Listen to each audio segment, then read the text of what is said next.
only wants to gossip, argue, or stir the pot, that's not a friend. That's a drain, period. And so if you're a people pleaser, this can be hard, but it may mean that you have to slowly separate yourself. I'm not saying go no contact, but decrease the time and duration that you spend with that person. And remember, great minds discuss ideas, average minds discuss events, and small minds discuss people. So if your circle are full of small minds, your dreams will stay small too. I hate to say it, but that's real talk. Welcome and welcome back. I'm your host, Jenny Gaston, licensed professional counselor, and here we talk about all about mental health, current events, menopause, perimenopause, and more. And so today we're going to dive deep in a topic that's often brushed under the rug, and that is the dangers of a fake or toxic friend. Let's be real. Our mental health isn't just shaped by our thoughts and emotions, but by the environments we live in and the people we surround ourselves with. That's why it's important to mind the company that you keep. If someone in your life constantly pushes you down, makes you second guess your choices, or even worse, drains your energy, that's not love. That is often control, manipulation, sometimes insecurity, and jealousy. In other words, toxicity. And so I'm going to give you some indicators and some tools that you can utilize. So grab a notebook and let's get to it. So a lot of times we wonder, where does all this come from? Especially in female friendships, you may find internalized misogyny or pick-me culture. And this is because when you consider internalized misogyny, it's often when women absorb toxic ideas about womanhood and turn them toward each other. Okay, it's almost like crabs in a barrel. You know, when one try to get out, the others go ahead and pull crab down. We're taught, maybe directly or indirectly, to compete for the male gaze. Believe it or not, there's enough room for all of us to shine. But when we have this scarcity mindset, we think that no, that's not the case. And that's when social media calls the pick-me girl.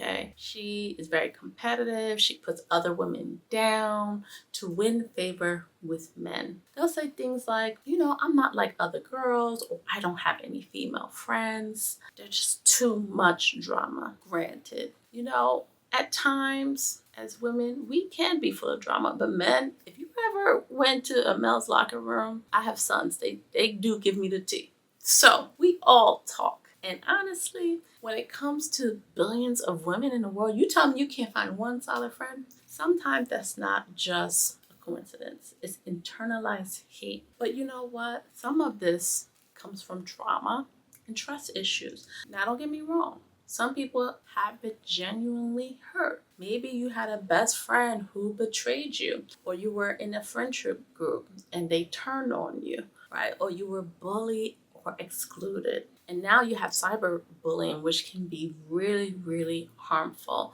And this kind of pain is real. And sometimes we build walls so high to protect ourselves that we block out love, right? If you can imagine, you're in a castle. Not only are you in a castle, but you're in the highest level, okay? The drawbridge is up. There's a lake around with crocodiles. But protection is not the same as healing, and walls are not the same as boundaries.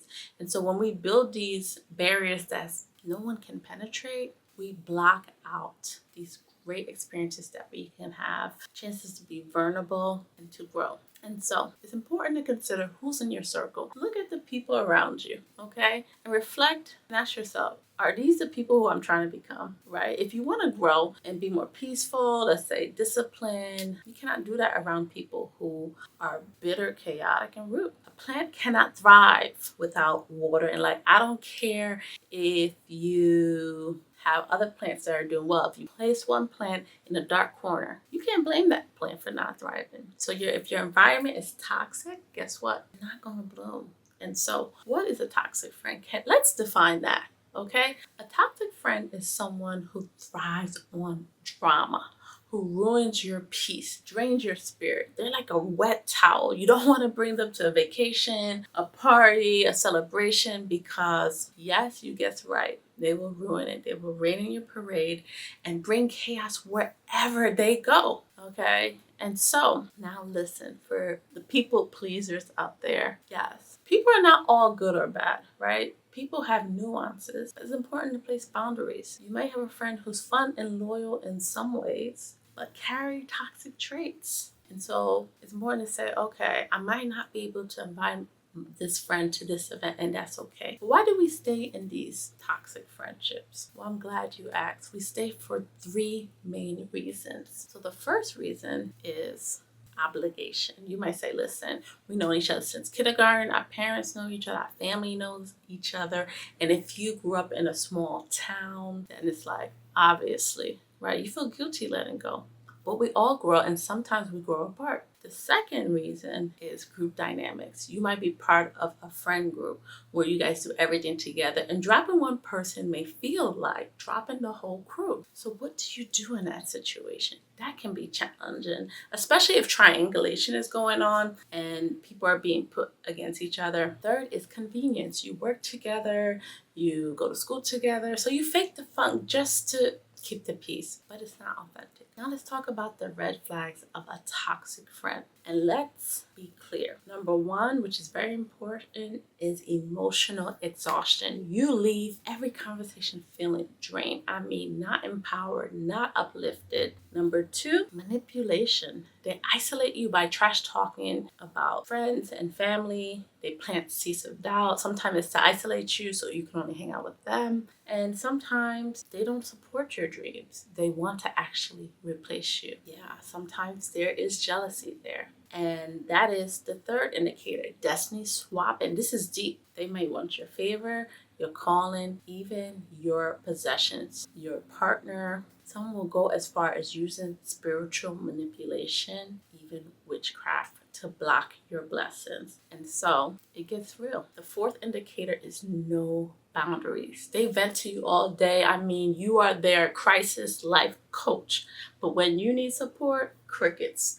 They're nowhere to be found. So it's not reciprocal, okay? And listen, you have to listen to your body. Your body never lies. If you're still unsure, I'm gonna give you this exercise to try. But before we do so, about half of my viewers are subscribed to this channel. So show me some love, kindly subscribe, like, and share this video. That way YouTube knows this information is valuable. So going back to the exercise, I want you to journal about how you feel before and after you hang out with this friend. If you feel heavier, more anxious, more insecure, then your nervous system is telling you something. And there is a book called The Body Keeps the Score. Okay, it reminds us that our bodies hold memories and our bodies do not lie.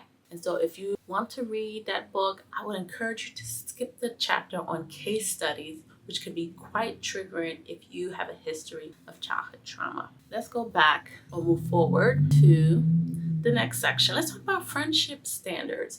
Many times, like dating, we have standards, with the workplace, we'll say, I want to make sure my job is this many miles away and so forth, but we don't have standards for our friendships. Now, I would encourage you to consider people who can admit when they're wrong, celebrate your wins, and speak over your dreams, right? In a positive way, obviously, and have vision and purpose. And so it's important for you to protect your peace. And if you struggle with setting boundaries and you have struggled with like high functioning codependency, I would recommend a book called Too Much by Terry Cole. She is an author who is been in the mental health space for over 20 years, and she has great prompts after each section. So I will place a link to that tool as well. And just know you're allowed to choose friends who nurture your spirit, not sabotage your calling, because we're mind, body, and spirit, right? And toxic friends can cost you time, energy, and identity. I don't know about you, but time is a resource you cannot get back,